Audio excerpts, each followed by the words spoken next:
Грузия Республикасы көк мұнармен ұштасқан таулы аймақтары, көркем табиғаты, таңғажайып архитектурасы және дәмді ұлттық тағамдары. Ал әйгілі грузин қонақжайлығы, мәдениеті мен өнері сізді қызықты және мүлде басқа әлемге батырады. Бүгінгі шығарылымда біз алғашқы рет автостоппен жүреміз. Батуми қаласын аралап, архитектурасын тамашалаймыз. Грузиндер тәуелсіздікті қалай тойлайтынын, Қара теңізді, тауларды, әр қабырғада ілініп тұрған Украинаның туларын, Махаббат қаласын, Сталиннің туған жерін және Грузия астанасын Тбилисиді көреміз. Ал жайғасып отырып алыңыздар, біздің саяхатымыз басталды.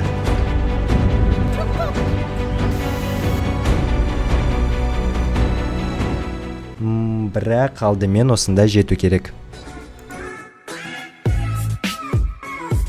Сол үшін бірінші пойызға отырып Астанаға барамыз. Екі адамға билеттер құны небәрі 3700 теңге.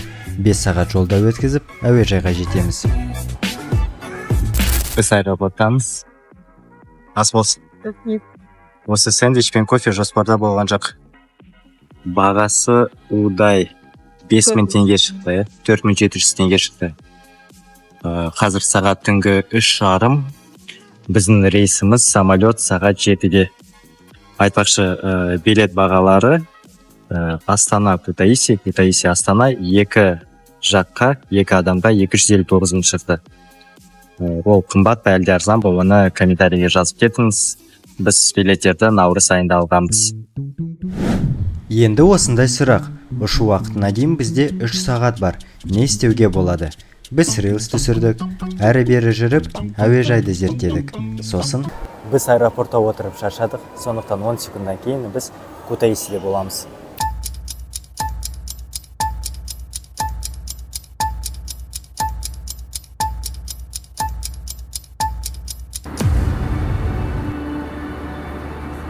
Грузияға жақындап келдік, және бірден ұлы Кавказ таулары көріне бастады. Ойланыңызшы, Грузия жерінің 87% таулы қыраттар алып жатыр. Әдемі, сөз жоқ. Ал Грузия негізі қайда орналасқан? Гүржістан Кавказ тауларының етегінде, Қара теңіздің шығыс жағалауында орналасқан. Шекарасы Ресей, Әзербайжан, Түркия және Арменстан мемлекеттерімен шектесіп жатыр. Аумағы небәрі 69 мың шаршы километр шамасында. Әлем бойынша 129 орында. Қазақстан 9 орында, ал Грузия 129 орында. Мүмкін сіз түсінбеген шығарсыз. Қазір салыстырмалы түрде көрсетемін. Бұл Қазақстан, аумағы 2,7 миллион шаршы километр. Еліміз Грузиядан 39 есе үлкен, яғни 39 Грузияны біздің жерімізге сыйғыздыруға болады. Бірақ размер не имеет значения деген жақсы сөз бар. Сондықтан елімізді шетке қойып, Грузиядағы сапарды жалғастырайық. Гамар жоба, достар. Біз Кутаисиге келдік. Алғашқы әсеріміз өте жақсы. Аэропорттары тап-таза. Очень таза, дәріханалары тоже өте тап-таза. Вообще тут очень красиво, минималистично. Аэропорттың алаңы да әдемі. Қазір біз ең бірінші бізде жоспармен ол сим-карта тауып, одан кейін маршруткаға отырып Кутаисиге жетіп. Келе салып, көзге түсетін нәрсе ол Европа одағының туы. Бұл дегеніміз Грузия Европа одағына кіруге ынталы. Яғни мұнда аэропортта қатарымен Грузияның қызыл, ақ және Европа одағының туы ілініп тұр. Жақсы тенденция, неге өткені есі дұрыс, сондай демократиялы мемлекет әрине Европаға кіргісі келеді. Әзірше $100 айырбастаймыз. Қалған ақшаны ақындап қалада айырбастайтын боламыз. Өткені қалада менің ойымша чаттарда, сосын сайттарда қарағам, қалада айырбастау тиімдірек болады.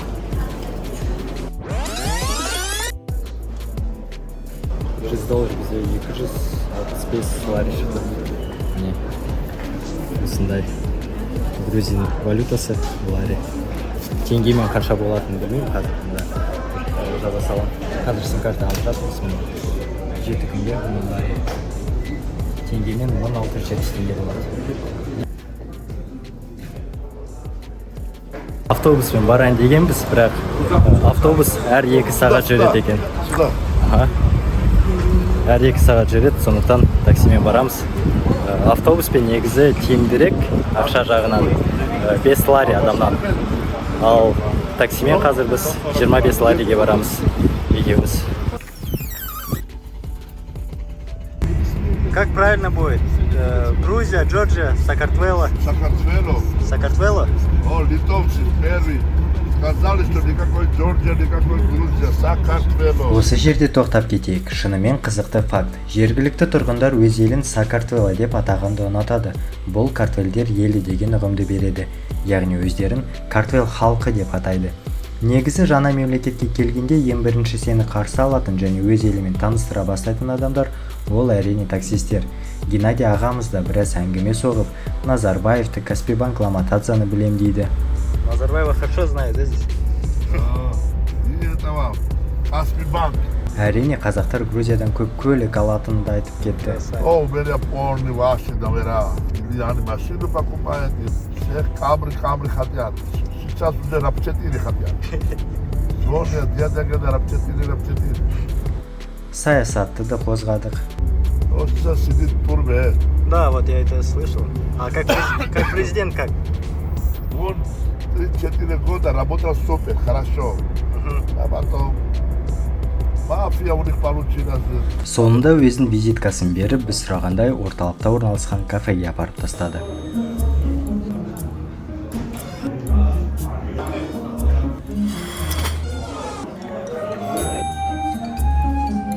Грузиядағы алғашқы асымыз. Бізге ас болды.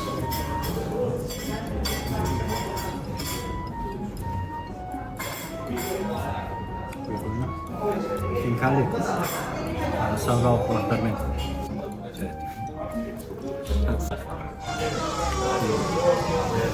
Әзірше хинкали ұнамайды. Қамыры тым қалың. Хачапури екені. Хачапури аджарский емес, басқа бір хачапури. Ол енді күшті.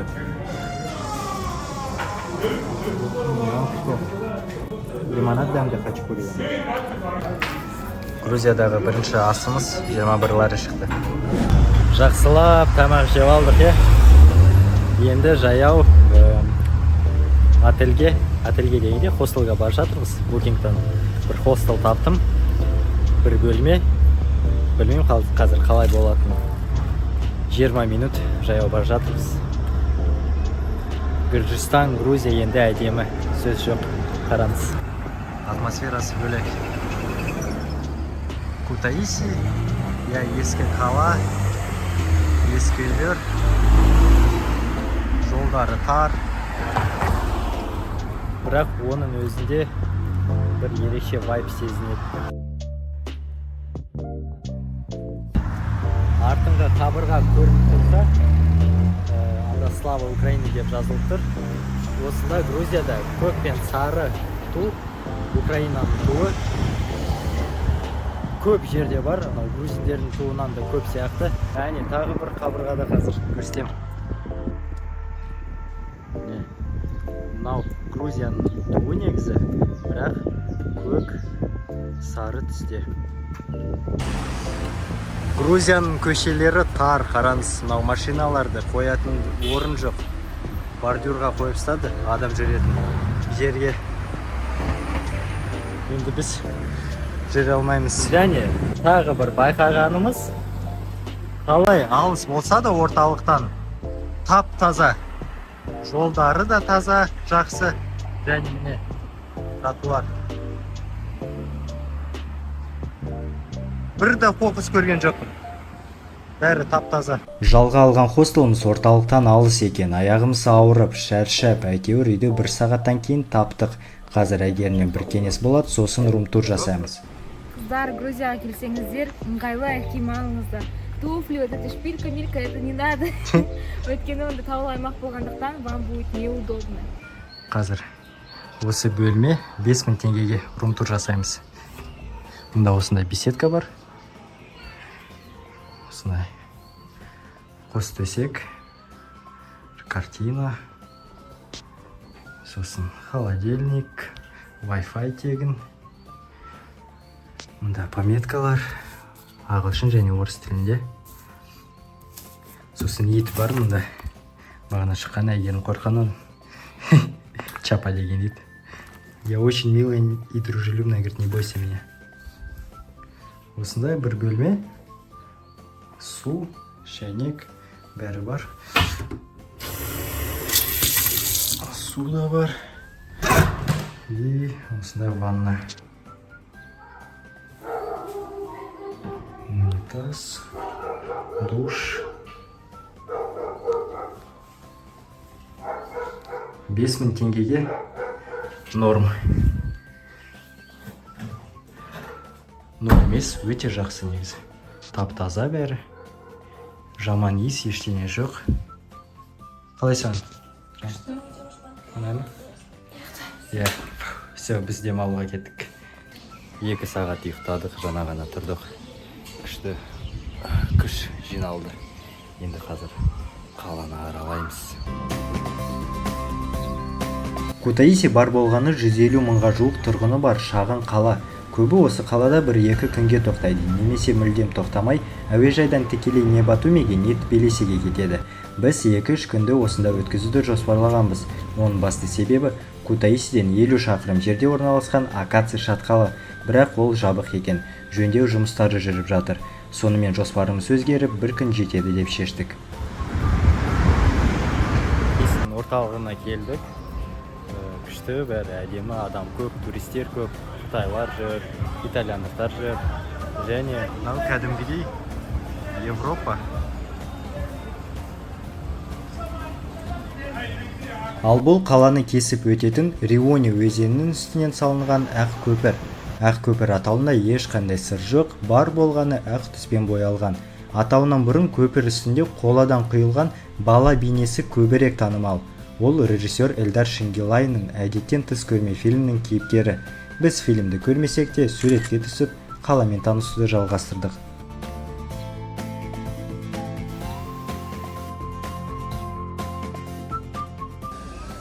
Грузин алфавиті міне осындай. Және бір қызықты факт бар. Білесіз бе, грузин алфавиті туралы бір қызықты факт?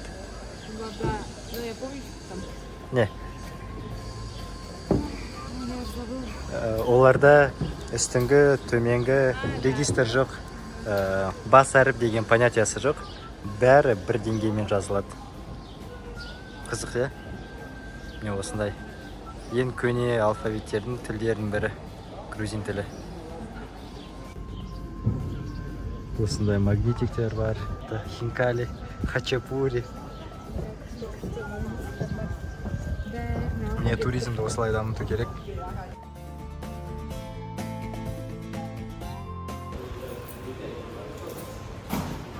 Фуникулерға келдік, қазір мұнда бұтын.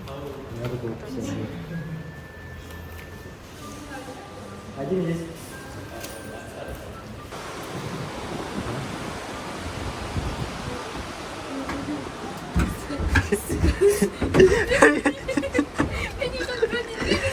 Қорқпа, қорқпа.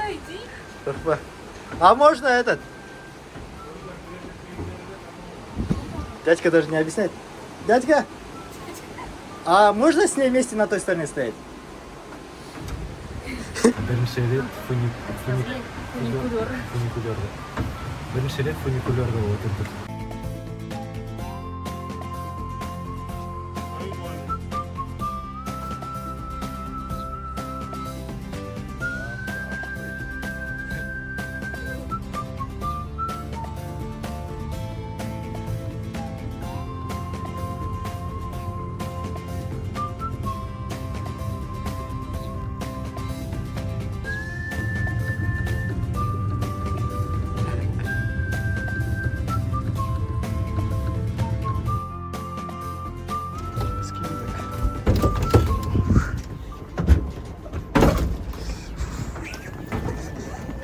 Ты куда меня привел? Больше не сказал, Қара қандай көрініс деп. Міне, не үшін біз келдік? Осындай көрініс үшін келдік. Сәттілік. Жаңа ғана түсіндік. Бұл Көктөбе. Иә. Бұл 100% Көктөбеге ұқсайды. Міне мұнда сататын нәрселер бар, аттракцион. сосын әдемі көрініс. Көктөбе ғой мынау, Көктөбе.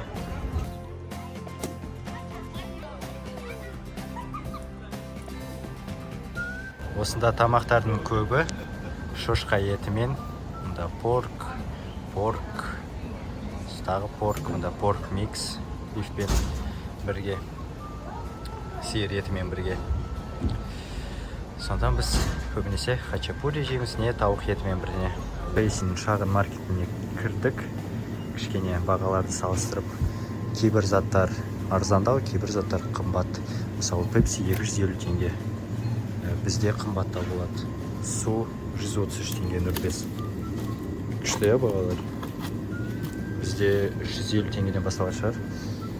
Ал жұмыртқа, нан, ол керісінше қымбат мұнда. Бірақ плюс-минус бағалары бірдей. Чипсы, бәрі ларида жазылып тұр. Оны 167-ге немесе 174-ге, 170-ге көбейтесіз болды. Түнгі сағат 10 біз үйге бар жатырмыз.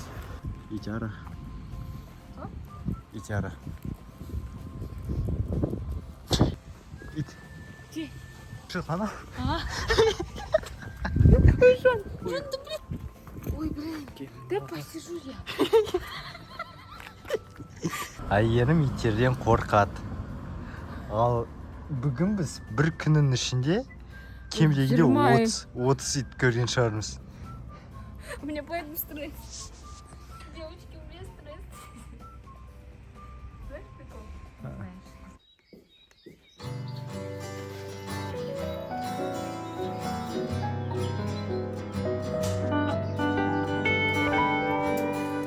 Ұйқымызды қандырып жолға шығып жатырмыз.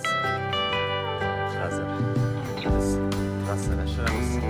Одан кейін Батумиге автостоппен барамыз. Осындай жоспар бізде бүгінге. Бірақ бірінші бізге тамақ жейтін орын табу керек. Таңғы ас ішкен жоқпыз. Қарнымыз кішкене ашты. Қайда барамыз? Сен барасың ба? Жоқ, бара беремін, жатырмын.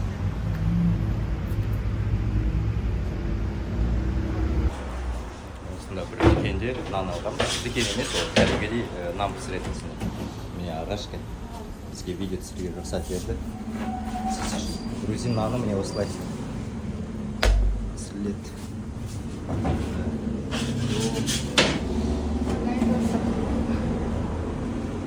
Марлова.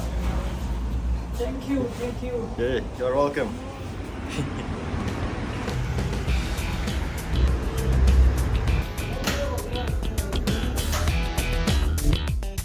Айтпақшы, біз автостоппен бірінші рет барайын деп жатырмыз. Сол үшін Батумиге апаратын жолға шықтық. Әрине, ешкім алмайтын шығар деген ой болған.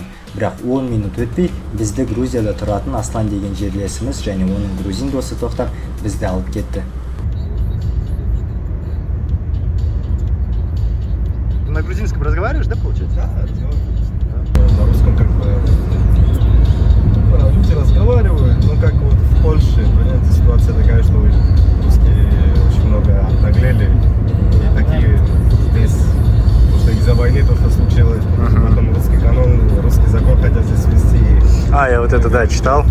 Поэтому много проблем с русским. Много кто понимает, не разговаривает специально. Принципиально, да? Да, в принципе, идет, потому что Язык оккупантов? Типа такого? Да, вот во-вторых, наглеют. Такая маленькая страна, и с такой маленькой страной они соревнуются. Да, откинь, да, Вы прям грузин, да? Он настоящий грузин, настоящий мигрел. А здесь же тоже как бы делятся, да, на регионы? Да, тут есть Имерети, Сан-Мигрело, Аджария, Белиси, Свани, И язык, и обычаи, да, в принципе? Да, но тут язык, есть такое различие у сванов, у мигрелов. Ну да, все. А потом у Аджарии свой просто акцент идет, у Имерети свой акцент идет, и все. Батуми это вот аджарский, да, район? Да, Аджария. Батуми сейчас много кто знает русский. Но там на русском много кто даже и говорит. Таких проблем не будет с этим. Это вот проблем будет... Да? Все русские почти. Из-за России, Украины, казах вообще очень много. Я когда потом еду, я думаю, я в Казахстане. И там еще есть такой хороший отель Орбиси. Ага. Очень хороший отель. Да? Очень хороший это Орбиси. Там отель тоже, когда мы останавливаемся. Очень хорошо обслуживающий персонал, на русский, все знают. Казахов много, это типа они там живут, да, прям работают? Да, некоторые живут, некоторые покупают квартиры, дома, потом сдают также грузинам. А, Должно быть наоборот, но казахи преуспели. В Казахстане вообще очень сильная коррупция. да. Я знаю, очень сильная. Я тоже сам дал деньги много. У нас, да, коррупция, конечно, жесткая. Ну, здесь вообще, говорят, взятки не берут, да? Здесь берут, но на другом уровне берут взятки. То есть не на таком бытовом, да, что каждый... Не позволят.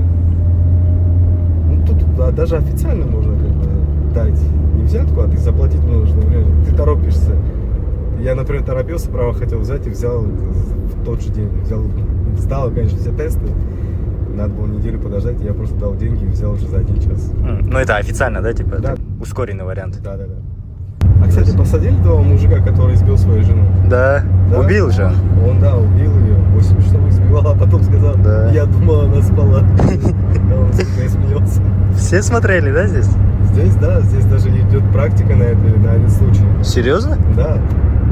Вот это будущий юрист. А, вы юрист еще? Сейчас юрист, сколько?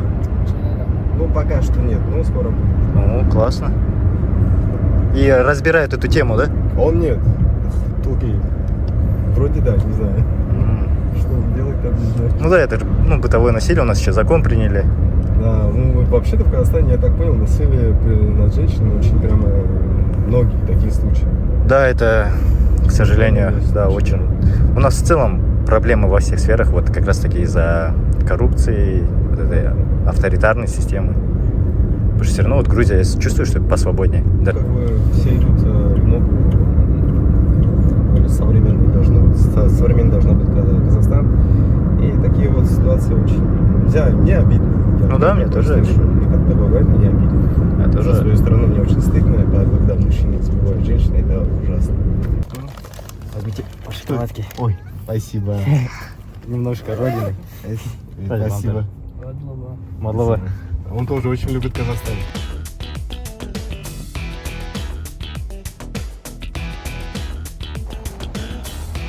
Батуми қаласына дейін 100 километр қалды.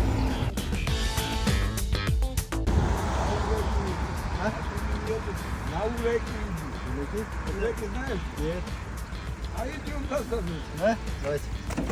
Так, сейчас.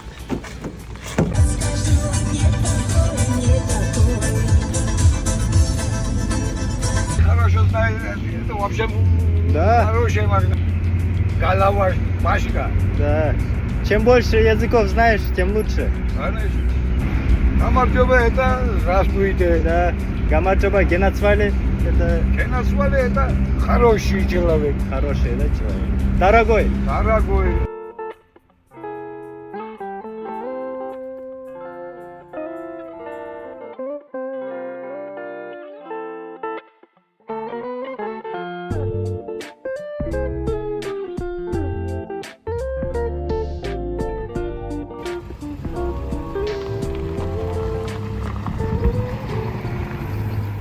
Деген кісі бізді Уреки деген қалада қалдырды. Қала дегенде бір кішкентай қалашық. Қазір Батумиге дейін тағы Кабулечи бар. Және сосын Батуми болады. Кішкене ғана қалды. Тағы бір попытка ұстаймыз да жолға шығамыз.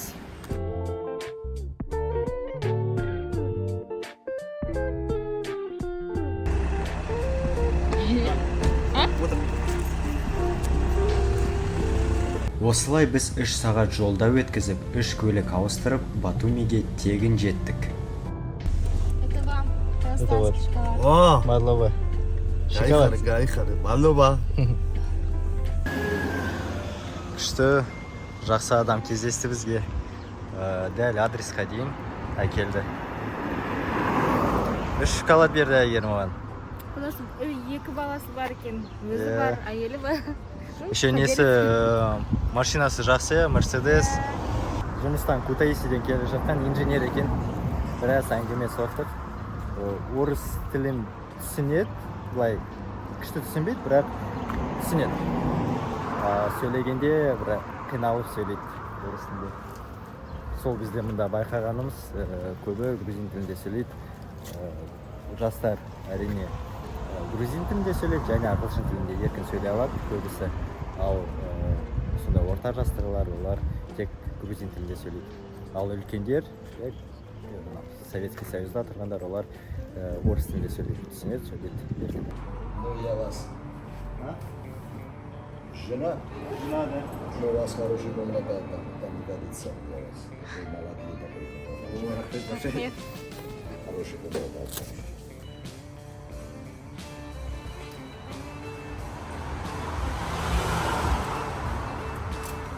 Да, ты как раз мусульманин в семье попал. Я мусульман.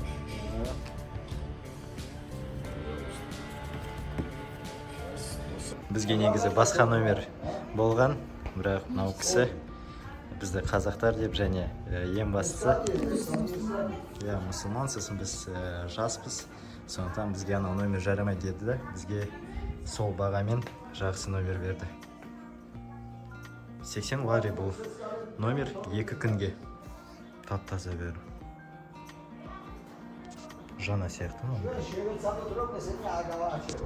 Және мен ол жақта кухня бар, и міне осындай керемет көрініс. Тезірек заттарымызды бөлмеде қалдырып, Грузиядағы екінші ірі қаланы Батумиді аралауға шығайық.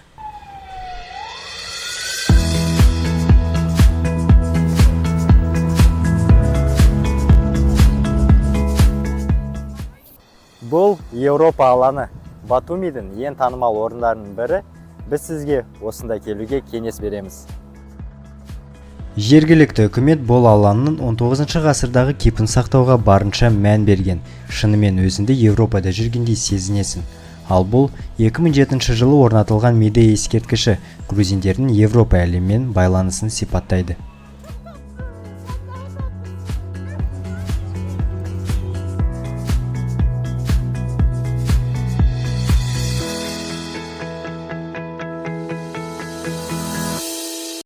Европа алаңын көрдік, енді Али мен Нина махаббат ескерткішіне барайық.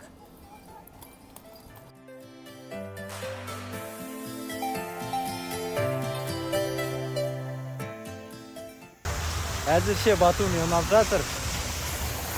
Әп-әдемі жер екен. Бәрі тап-таза, адам көп, туристер көп. Міне фонтанға келдік.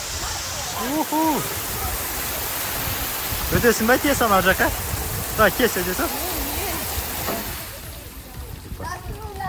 Бітіп қалды. Фонтан жоқ. Сөніп қалды. Қосылған? Бұлай тұрайық. Фонтанның қосылғанын күтіп жатырмыз. Жаман жоба.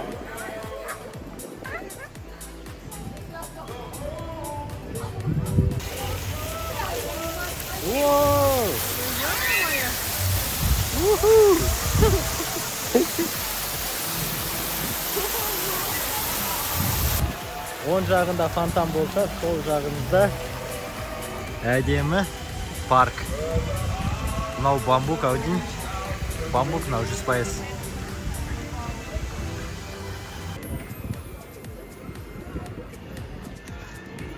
Әдемі. Әдемі және тап-таза. Міне Қара теңізге қош келдік.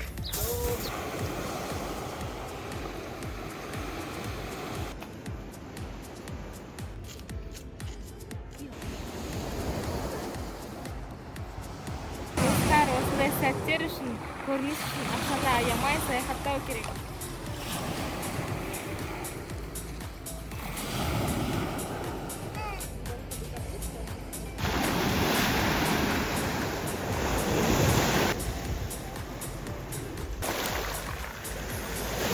Миын демалатын жер екен. Білмеймін, видео жеткізе ме, жеткізбей ме, бүкіл вайпты. Бірақ тамаша.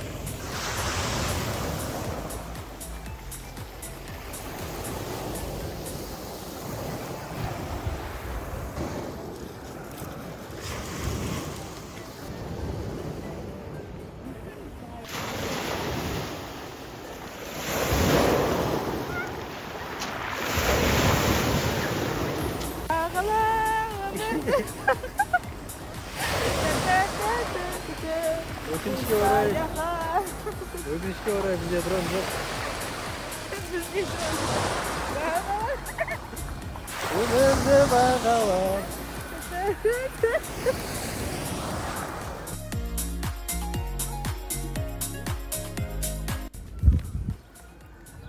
Грузиядағы сезон негізі теңізге түсуге болатын сезон. Ол шілдеден басталады. Шілде, тамыз. Судың температурасы 24-30 градусқа жылынады. Ал қазір біз мамырдың бүгін нешесі? Мамырдың 20-сы. Су салқын. Қазір ауа температурасы Батумиде 18 градус.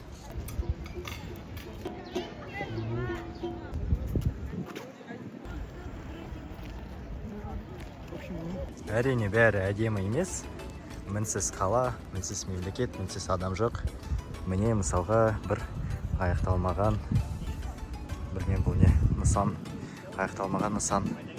Жыртық бәрі істемейді ештеңе. Мусор. Немесе мүмкін жай ғана сезон басталғанда қалпына келтіреді шығар мынаны. Yes. Okay. Hello. Salam to Kazakhstan. Selam to Kazakhstan, Rahmet. I travel 5 years, 26 country. Now I want to go to Armenia, after again Georgia, after Kyrgyzstan, Kazakhstan, Uzbekistan, Mongolia. Everywhere I want to visit. Just hitchhiking, autostop. Nice. I selling this with travel. I sleep hammock there. Okay. Now my girlfriend stay there sleeping. We travel like this. Nice. 5 years.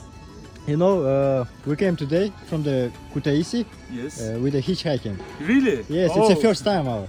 And we wanted to in the future to travel with the hitchhiking. Hitchhiking is best. 5 years I travel just hitchhiking. No Yeah. bus, no train. Nice. If I go to train, I don't pay. Illegal. Illegal? Yeah, I don't pay. I jumping. Cool. We will go. I wanna go there. Maybe 3 months, 4 months later I will go there. Maybe 2 months I wanna stay there. And after Kazakhstan, we will go Uzbekistan, Uzbekistan, Kyrgyzstan, Kyrgyzstan, Mongolia. all Central Asia. Yeah, all center. After I go to Mongolia. After I don't know. Oh, If I have money, South America. If I don't have money, I come back. nice. Good luck. Good Thanks luck, so bro. much, brother. Rahmet. Good luck. Demir So- 8 Travel. Follow me Instagram. Okay. Where's your Instagram? My Instagram here. Here? Yes. Okay. What is your name? Demir. Demir. My name is Sultan. Sultan. Oh, brother. Sultan. Thank you. Bye. Good luck. Thank you. Good luck.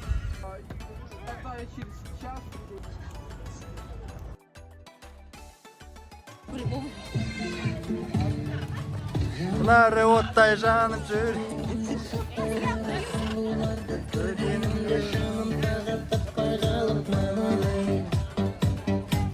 Жүректің сен мәніндей еркелікпен күлгендерін аналай қаққанын қылсам сыры бұл өмірдің шешілмеген жұмбақтарын аналай. Біз Али мен Нино махаббат ескерткішіне келдік, бірақ кішкене ожидание мен реальность болып қалды. Неге? Өйткені ол міне кішкентай екен. Мен ойлағам ол кем дегенде видеолар, фотоларды көргенде бұл үлкен көрініп тұрды. Ал міне жақында келсек кішкентай. 8 метрлік махаббат ескерткіші Әзербайжан жігітінің грузин қызына деген сезімнің арқасында пайда болған. Бір қызығы, жігіт пен қыздың сұлбасы әр 10 минут сайын өзгеріп, бір-біріне жақындай түседі. Сонда біріне-бірі еніп кетеді де, сосын қайта айырыласады.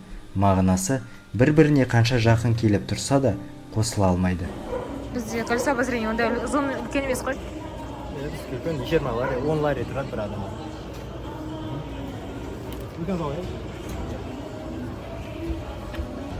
Что, сүре берейін ба?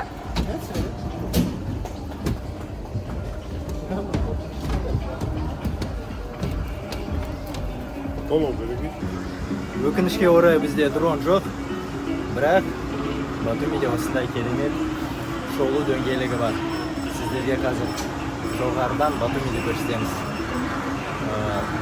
Мен биіктіктен қорқам, сондықтан бұл сіздер үшін лайк басып, комментарий жазып, біздің парақшамызға тіркеліңіз.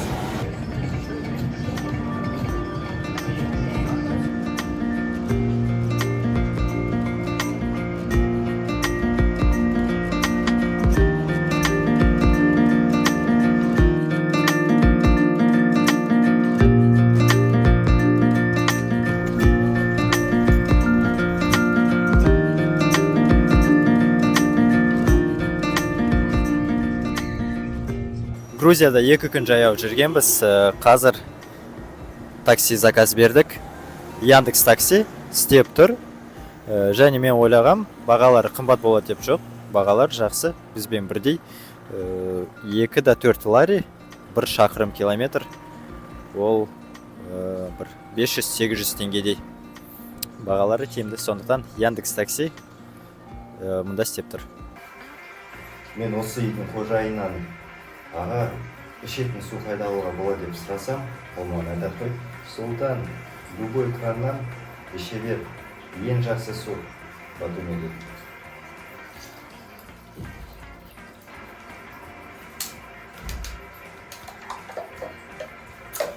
Расымен күшті.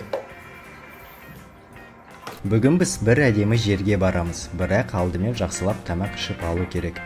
Батуми көшелерін аралап, осындай қызықты кафе көрдік. Кеттік, ішіне кірейік.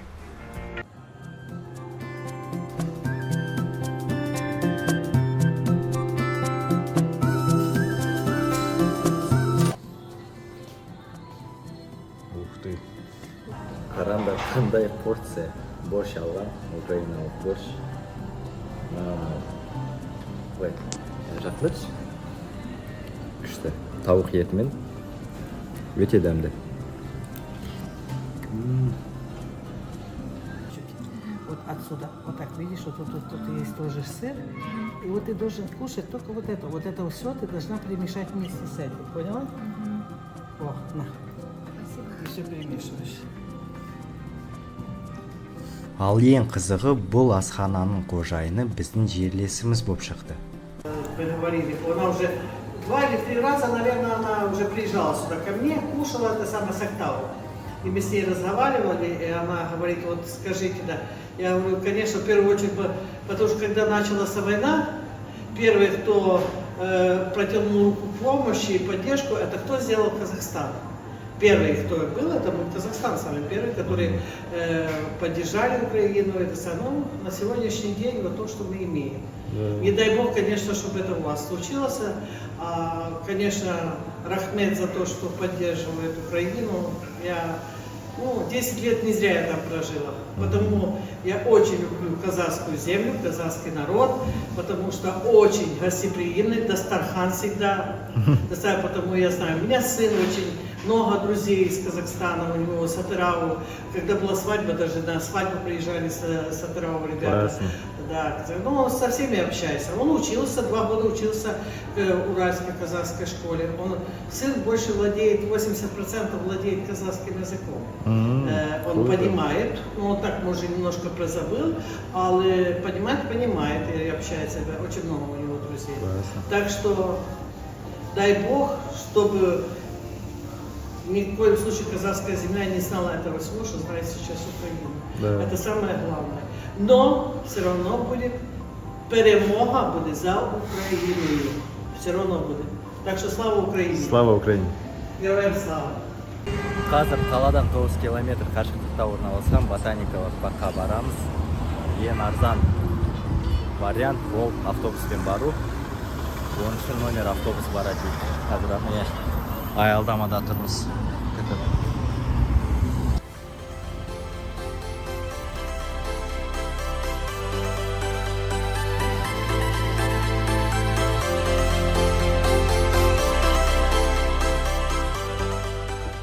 Автобуспен бағасы 134 теңге. Ал таксимен 2400 теңге болған. Яндекстен қарағам. Келдік. Міне осы ботаникалық баққа кіретін жер. Қазір Әйгерім екеуміз бір су аламыз. Лимонад аламыз боржоми. Сосын көтерілеміз түскі. Мороженое хотим? Мороженое 5, дегустация бесплатная. У нас есть винное мороженое, есть виноградное мороженое, шоколадное ванильное. Винное мороженое? Это вино, алкоголь? Чуть-чуть, конечно, из вина делается. Хотите продегустировать? Давайте, да? Так они дорогие, процентные мороженое. Берите палочку. Вот это алкогольное из вина кинзамараули. Вот это безалкогольное. Возьмите палочку. Это виноград собирают. А оно алкогольное. Уже алкогольный. Я прям почувствовал, да? Да, прикольно. А попробуем? Почем? 5. Мы тенге тратить алкогольное мороженое Wi-Fi. Давайте один алкогольный. Алкогольный. Я не понял. Палочки. Хорошо, вы продолжаете дегустировать. Давай. Пьяными не будем? Вот, конечно.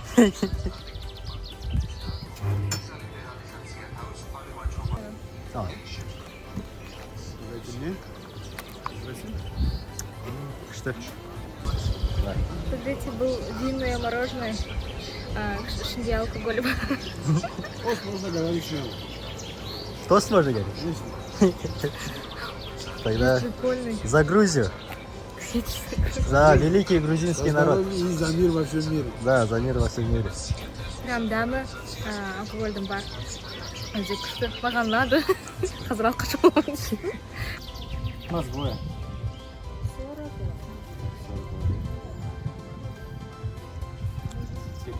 Вот так, да? Нормально. 20 лари бір адамға. Ол 3200-3400 теңге деп. До конца сохранится. Все хорошо, мазал. Ботаникалық бақ. А міне басталды екен. Қара. Мынау ботаникалық бақ қой. Мұнда барлық ағаштардың аттары, сосын қайдан әкелінген, бәрі жазылып тұр.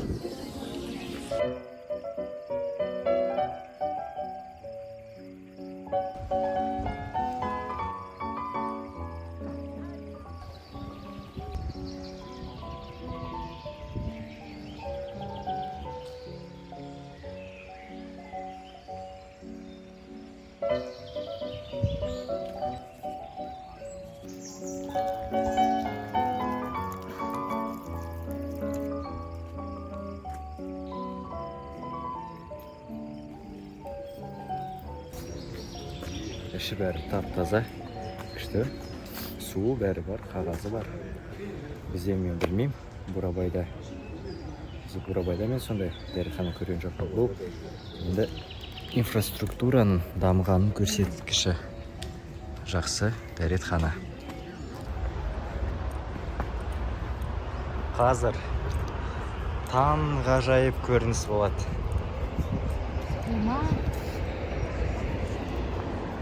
Дайынсыңдар ма? Вау!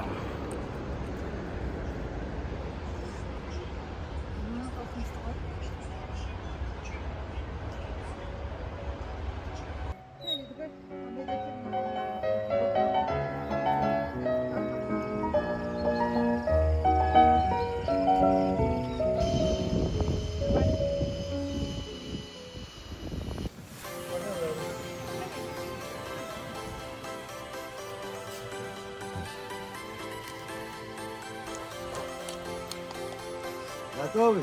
Нет, еще нет. Так, да, давайте. Ноги поднимаем.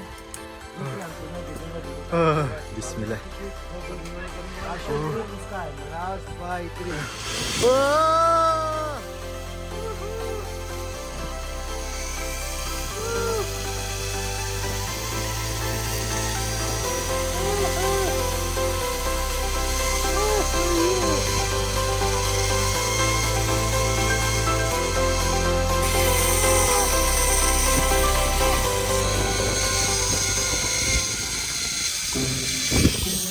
Я застрял.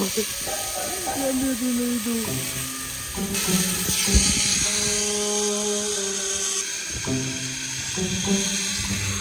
Бізге қарап отыр. Так, мен тоқтап қалдым. Неге мен тоқтап қалдым? Яккенный папа.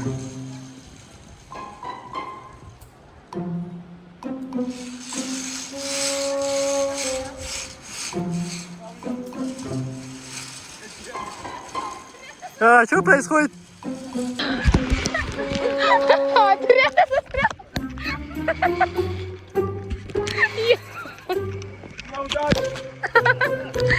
Мама, келе жатыр.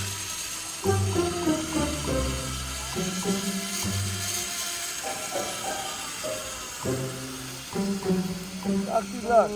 Брат, боюсь. Что там? Боюсь? Как боюсь, Петя, я что зеленый, видишь что? Как боюсь, Петя. Боюсь. Давай этот.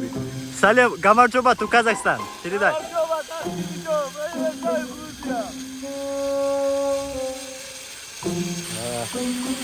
Что это Маурики? Чуть-чуть страшно, а? Не чуть-чуть. Нормально страшно. Дай я тебя обниму, брат. Спасите! Ботаникалық бақ келетін е жер. Зиплайнда әсеріңіз Иә, зиплайн күшті енді. Мен қорықтым. Бірақ енді адреналин деген масқара. Осы батыл қыз қорықпайды. Биіктіктен, зиплайн, адреналин. Біз Алматыда болғанда, неден, как его, колодецтан ба? 45 метрден. Иә, секірдік. Классно же. Біз ботаникалық бақтан шықтық. Қазір мен осы барлық адамдармен бірге автобус күтіп тұрмыз. 10 автобусты. 3 сағат болдық. Күшті, сөз жоқ, әп-әдемі. Өзіңіз көрген шығарсыз. Лайк басып, лүпіл басып, бізді қолдап қойыңыз. Біз үшін ол маңызды.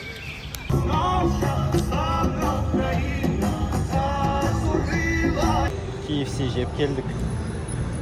Тағы да Европа алаңына келдік. Бұнда бір білмеймін, Украинаға арналған поддержка ма?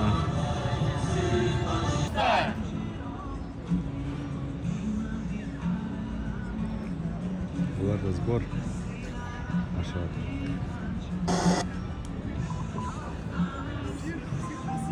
Мә қараулар. 818 күн. 818 күн шығып.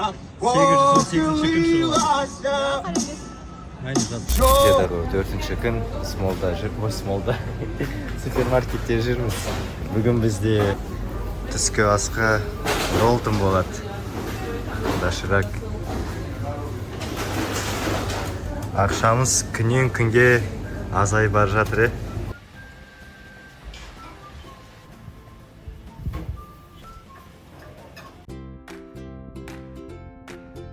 Біз қазір Самеба тауында орналасқан қасиетті Троица храмына бара жатырмыз. Жоғарыда орналасқан және сол жақтан Батумиге ғажап көрініс ашылады. Білмеймін, солай жазылып тұр. Өзіміз қазір барып көреміз соны. Міне осы жердің ережелері собор территориясында майка киюге болмайды, шорты, юбка, қысқа юбка киюге болмайды. Тамақ жеуге болмайды. Сосын дронды сен қайда көрдің? Міне, иә. Дронмен де ұшуға болмайды екен. Біз шошып кеттік. Собор алыста десек,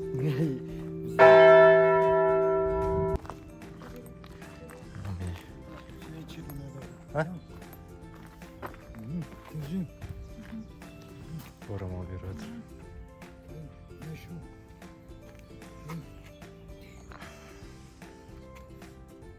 А в джинсах просто нельзя, да? В джинсах нельзя, да, получается? Все, пожалуйста. Мадлова. Я думала, в джинсах или можно или нет, оказывается, кило. Бұл храм жақында ғана қалпына келтірілген және осында әлі құрылыс жұмыстары жүріп жатыр.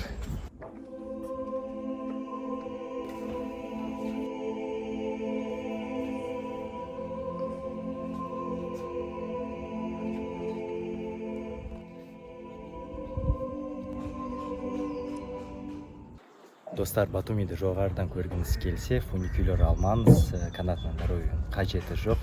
Ол біріншіден қымбат, екіншіден осы біз тұрған жерден 150 метр төмен орналасқан, артымда 400 метр биіктікте орналасқан Самеба храмы және осыдан мен сізге қазір тамаша көрініс көрсетем.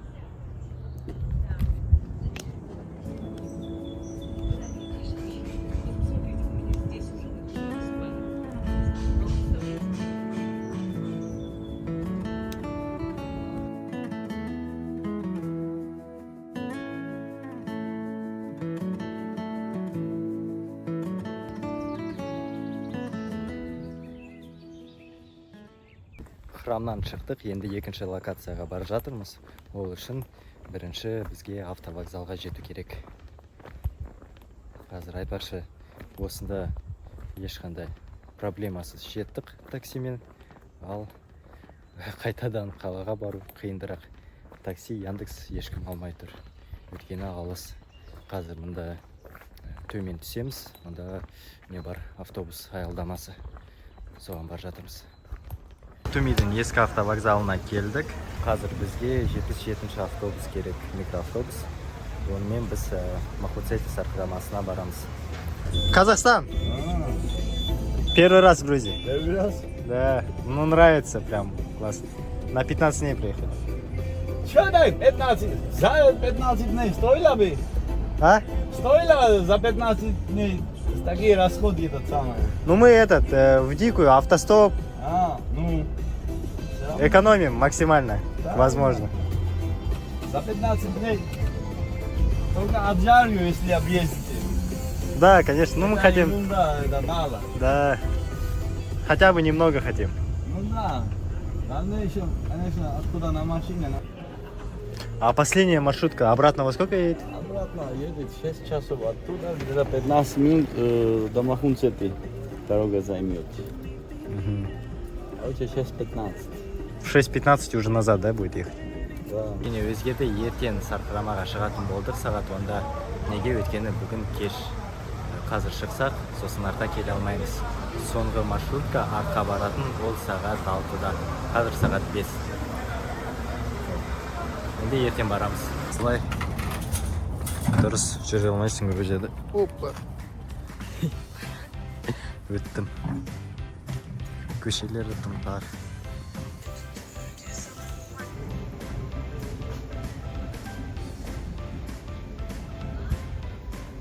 Қазақстандағы біздің 6-шы күніміз, және қазір біз ескі автовокзалдамыз. Махуцети сарқырамасына барамыз. Осындай микроавтобус Кедаға барады. Сол Махуцети водопадта бізде қалдырады. 77-ші номер. Бір адамға билет құны 3 лари. Өте арзан.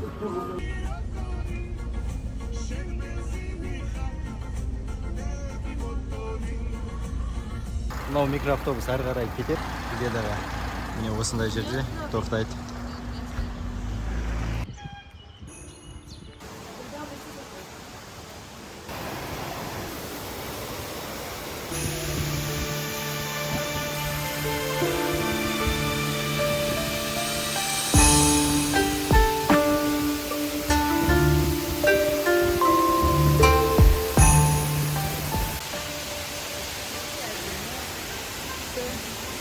Надо ма? Надо. Прям вообще завораживающе. Сарқырамадан басқа не бар? Зиплайн бар, сосын рафтинг, квадроциклдар. Негізі біраз нәрсе бар. Біз Сарқырамаға ғана келдік. Тамақ ішеміз де, сосын тағы бір Тамара деген көпір бар. Соған барамыз. Бұл да туристер көп келетін орын. Тамара көпірі. Тамара патшайымның көпірі.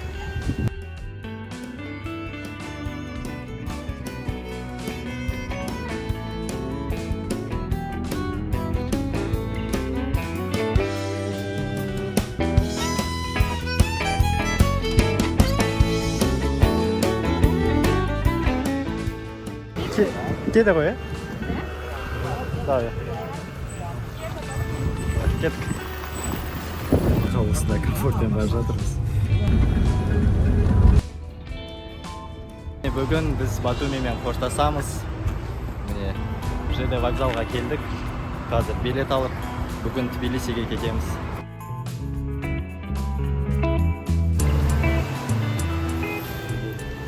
Билет 34 лари тұрады.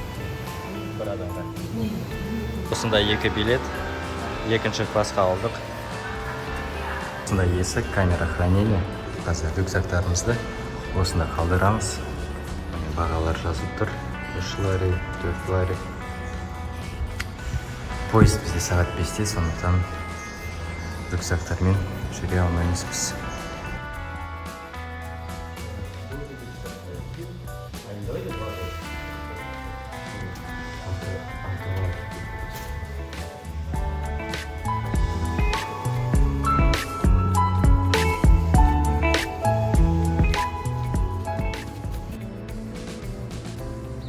осындай поезд скоростной 2 қабатты, ішінде бірінші, екінші және бизнес класс бар.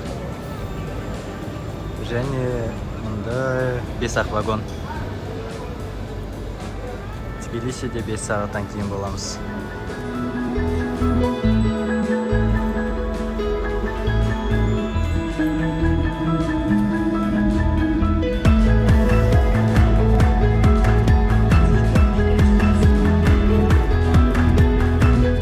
Тбилисиге келдік, қатты шаршадық. Қандай поезд комфортты болса да, қатты шаршадық. Сағат 5-те, кешкі 5-ке билет алуға бұл жаман идея болған, сондықтан Тбилисиге барсаңыз, Батумиден, онда таңертең сағат 8-де билеттер бар, соны алсаңыз дұрыс болады. Сосын түскі 2-де Тбилисиде боласыз. Ал былай қатты шаршадық біз. Қазір енді ателье барып, сосын ұйықтаймыз.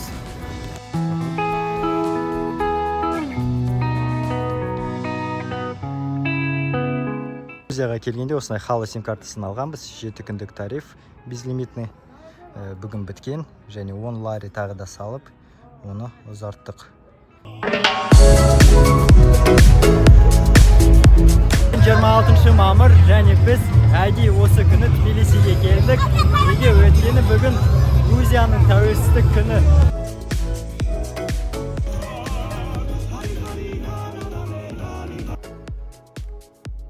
Ұйымдастыру деңгейі өте жоғары. Бұнда түрлі әскери техниканы көруге болады. Көптеген фудкорттар мен инсталляциялар. Арасында арнайы жұмысшылар осылай қоқысты жинап жүреді. Және бізге қатты ұнаған нәрсе балаларға арналған ойын-сауық орындар. Сурет салуға болады. Спорт керек болса, міне сізге теннис, шахмат, шашки, футбол. Сонымен тәуелсіздік күні қалай өтіп жатқаны біздің көңілімізден шықты. Қазақстанда да желтоқсан айында емес, осылай көктем соңында немесе жазда өткізсе керемет болушы еді.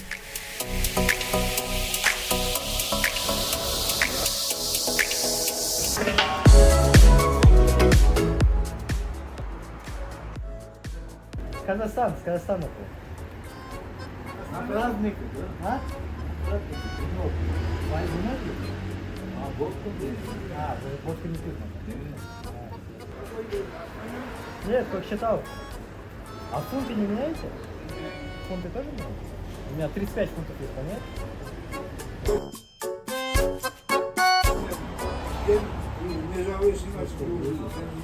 Поздравляю вас с таким замечательным праздником.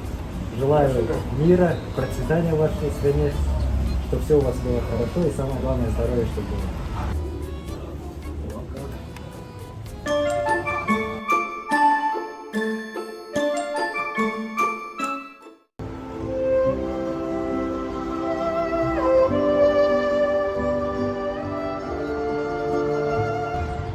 Бол воздушный шар, бірінші рет сондайды көріп тұрмын.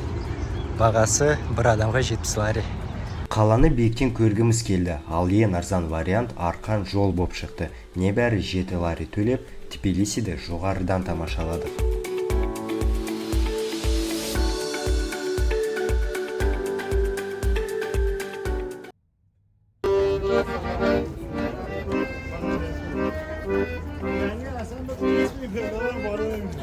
Where are you from? Казахстан. Alga Kazakhstan. Из Тбилиси нарикала. Встречаю вас национальным гимном Казахстана.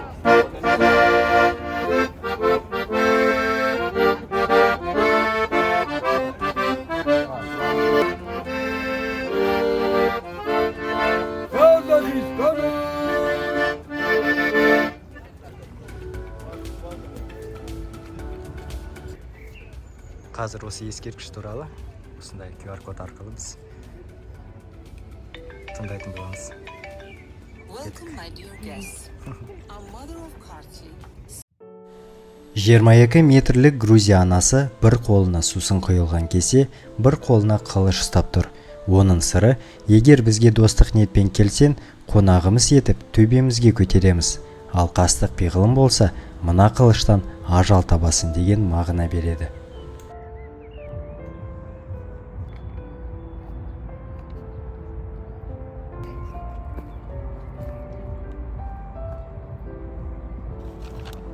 Бізде таңдау болған фуникулермен астына түсуге.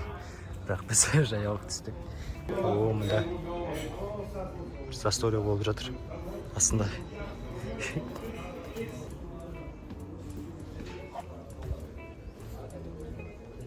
Осы көшемен жүріп біз синагогаға тап болдық. Міне осындай мемориал бар. Грузия, Израильмен бірге.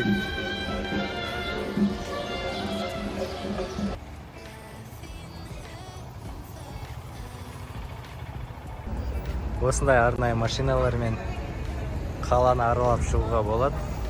Сити тур дейді. Күшті. Бағасын білмеймін, қанша. Hello. Гамаджова. Gamarjova. Where are you from? What do you think? China. Казахстан. На русском говоришь? Да. Вот тебе послал мою голову. Так, меня зовут Алекс, брат. Я работал в лодочной компании по Тбилиси. На лодке не желаете прогулку, друзья? Вот смотрите. Не, рахмет. Вот вы катались уже, друг? Не, мы просто гуляем. Вот смотрите, если, например, вот потому я говорю, сегодня у нас плюс 50% скидка, вместо 60 лари на одного человека стоит 30 лари друг на одного человека. Бала сияқты жан-жақтан әртүрлі турлар ұсынып жатыр бізге. Міне, мынау жақсы деп, осы жақсы деп. Бірақ біз турсыз жүрміз. Ешқандай тур алмаймыз. Өзіміз жаяу тыныш қана аралап жүрміз қаланы. Бізге былай ұнап тұр.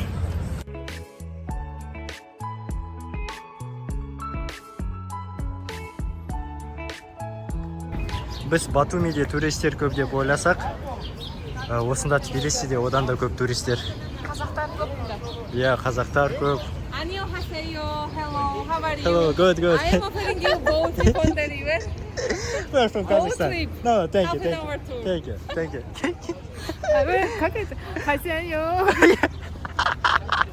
Мы что, на китайцев похожи?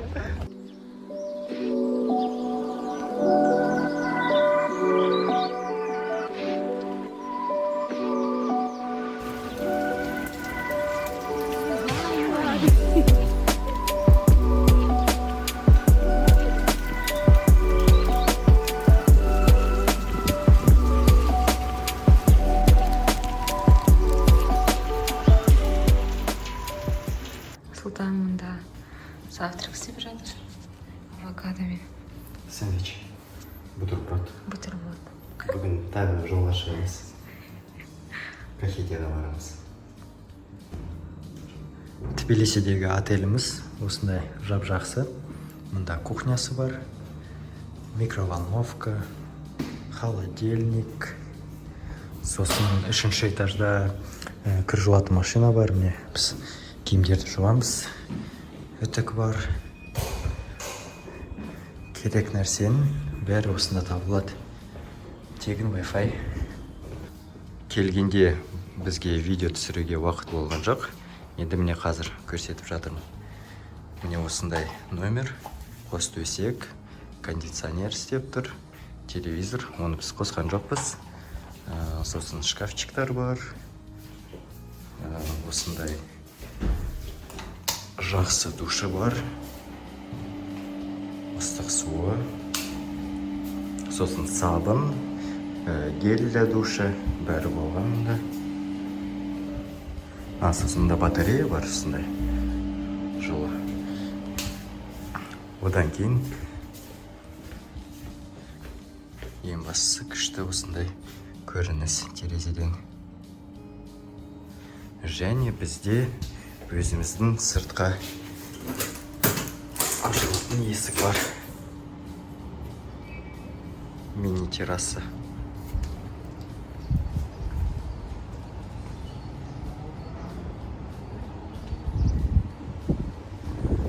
Осы номердің бағасы 60 лари. 60 лари ол бізде 10 мың теңге. 10 мың теңгеге өте жақсы номер. Как вкусно пахнут. Да?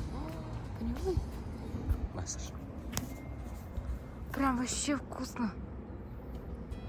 Классно. Классно. Тосын гүл.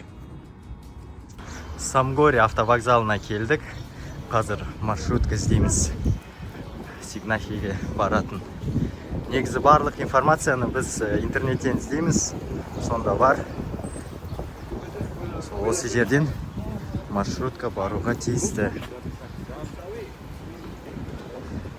Мынау маршруткамен барамыз. Бір адамға 10 лари. 1700 теңге.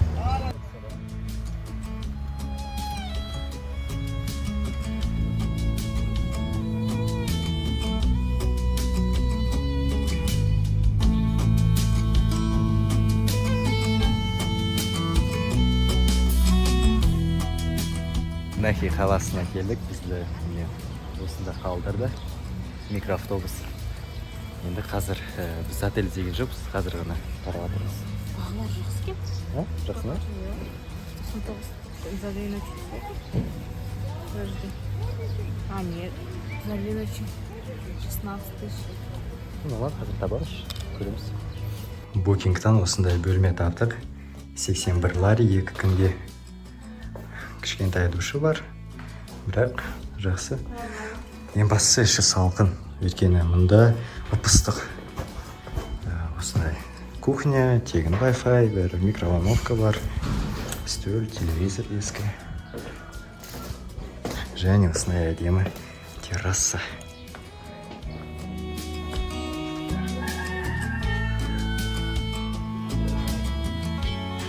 Ертең осындай көрініспен таңғы ас ішеміз.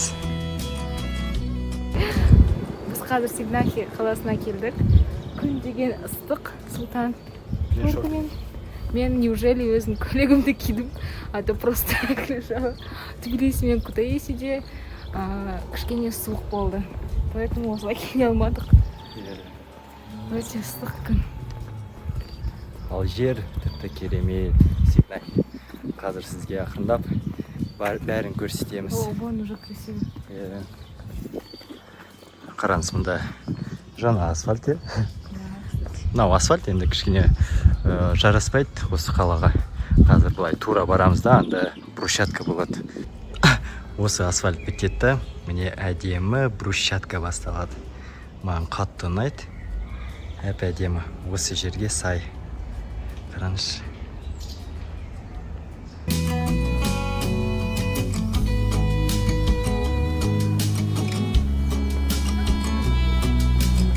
Біз тамақтануға осындай әдемі жерге келдік.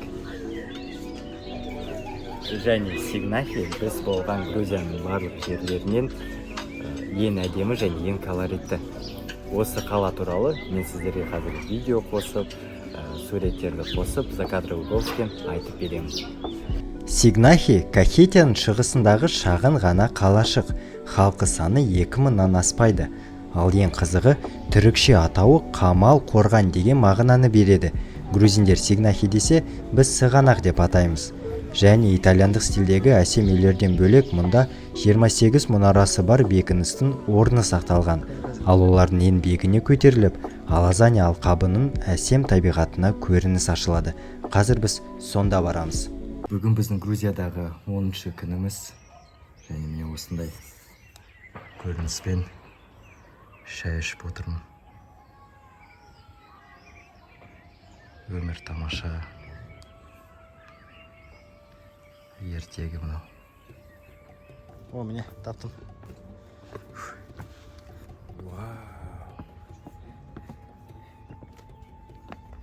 Қалай кішкене қорқынышты. Қараңыз. Опа. Біз міне келдік. Әдемі. Мороженое әлі біткен жоқ. Кеттік. Мынау бекініс қабырғалардың толық ұзындығы 4 километр. Ал біз оның шетінде жүрміз. Әне ол жалғасы жоқ, ол жалғасы емес, ол басқа бір шеті. Бұлай айналып.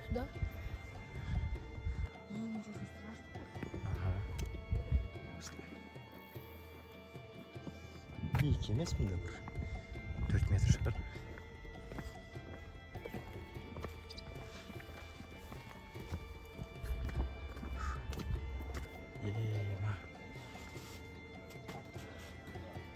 Әдемі. Әне, гэмплинг.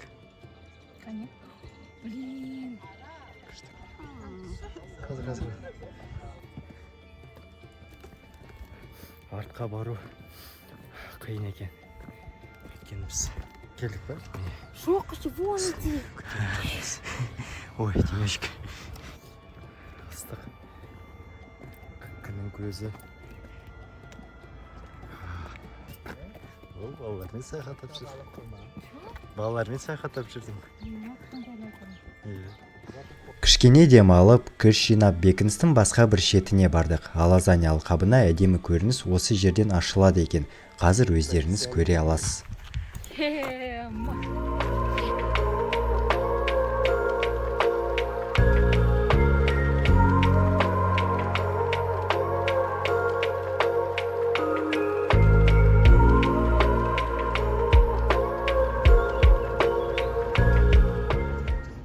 Сигнахи қаласына келсеңіз, мұнда көп нәрсе көретін жоқ, бірақ оның өзінде таптамаша жер, тып-тыныш ауыл ғой, кәдімгі грузин ауылы. Әдемі пейзаждары әдемі, масалар көп. Саған қалай ұнады ма? Не ұнады? Ну, надо. Как потом не надо. Агенге Батуми көбірек ұнады. Анау газель 6-да барады екен кешке. Білем. Ал мынау газель келді. Сағат 1-де кетеміз. Сумкаларымыз. Грузияда жаяу, такси, автостоп, поезд, автобуспен де жүрдік. Біз мініп көрмеген метро ғана қалды. Оған қоса қаланың тағы бір танымал жерін көрмедік. Ол Грузия хроникасы монументі. Енді метро картасын алып, сол жерге барайық.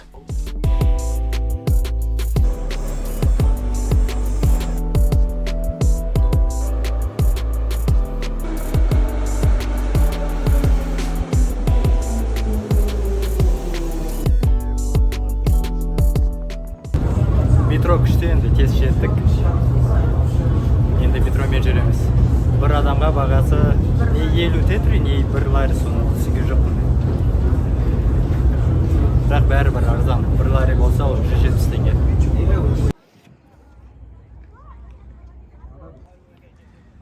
Жеттік әйтеуір. Міне мұнда осындай грузинше, орысша, ағылшынша жазылып тұр. Скульптурно-архитектурный комплекс «Летопись Грузии». Автор Церетели. Посвящается 3000-летию грузинской государственности и 2000-летию начала распространения христианства.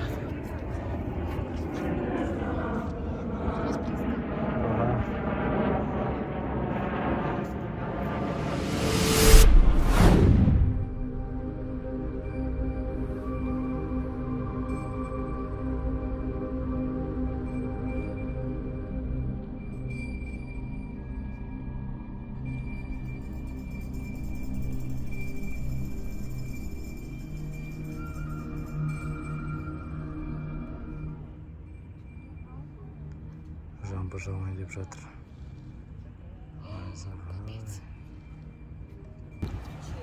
Не болып жатыр, жамбы? Апокалипсис.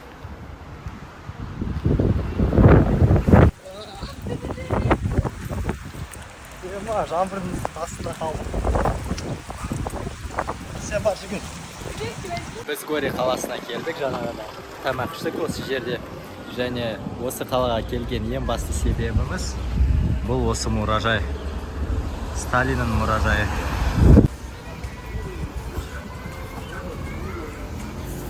Қараңыз қаншама түрлі нәрселер.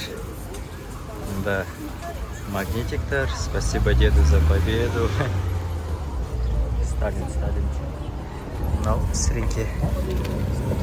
Прикольно қара. Сталин суреттер мен сіріңкелер. Трубка осындай.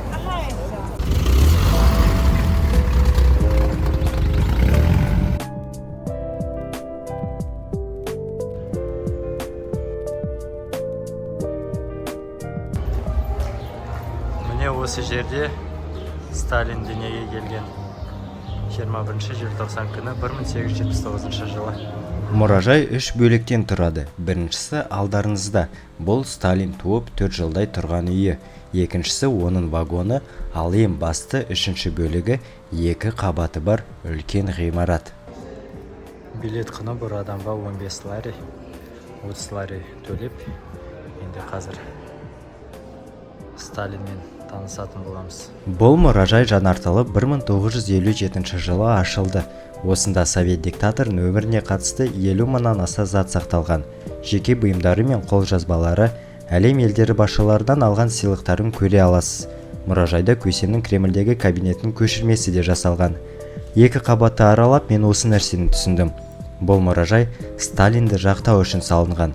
Шынымен, репрессия туралы бірде қолжазба, экспонат көрген емеспін. Ал бұл Сталиннің әйгілі Ялта, Тегеран және Потсдам конференцияларына барғанда мінген вагоны. Былай сыртынан қарасаң, Қазақстанда әлі осындай вагондар жүретін сияқты.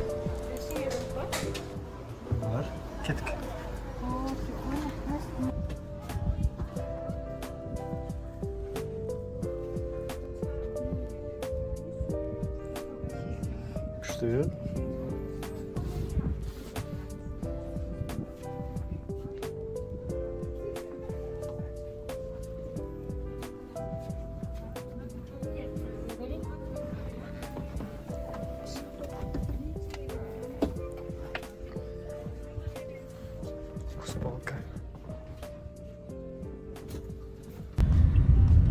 Біз Гориге маршруткамен келгенбіз, микроавтобуспен артқа минивэнмен кетеміз. 7 лари дейді. Маршруткалар жүрмейді. Сағат 6 болды.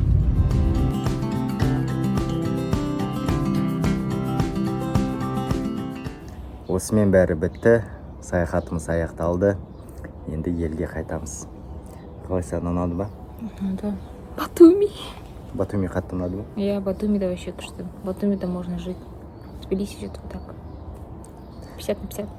Иә, негізі біз қанша күн? 15 күн болдық осында. Больше всего в Тбилиси были. Иә, сол 15 күнін 4 күнін былай алып тастауға болушы еді. 12 күн жетеді. Келесі рет біз жоспарда машина алып, бүкіл Грузияны аралап шығуға деген мақсат бар. Иә? Всем пиз! На реснице покатилась со слеза. Ну зачем опять ты врешь в глаза? Блогерлер не айтады? Ой, білмеймін, өте қиын сұрақ.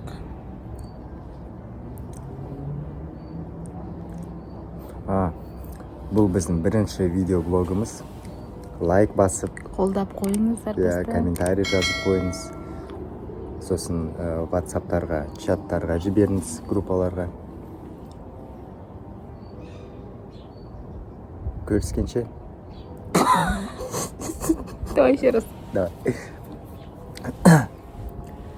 Келесі елде көріскенше. Да? Иә. Я думаю, полностью идем. Қалай? Давай, тағы. Давай. Келесі. Раз, два. Келесі елде көріскенше.